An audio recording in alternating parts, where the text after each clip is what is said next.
Your brake pads can be a little intimidating and confusing to maintain, but they don't have to be. There are 6 signs to look out for so that you know when it's time to get them changed. Also, keep in mind that your brake pads need to be changed every 40,000 to 50,000 miles. But before we dive in, be sure to like, share, and subscribe to our channel.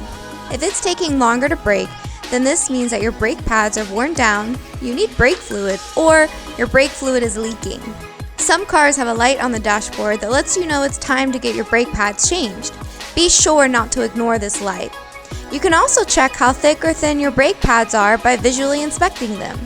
If the pad is less than 1/4 of an inch thick, you need some new ones. Also, if your car is vibrating when you pump those brakes, then your rotors might be warped.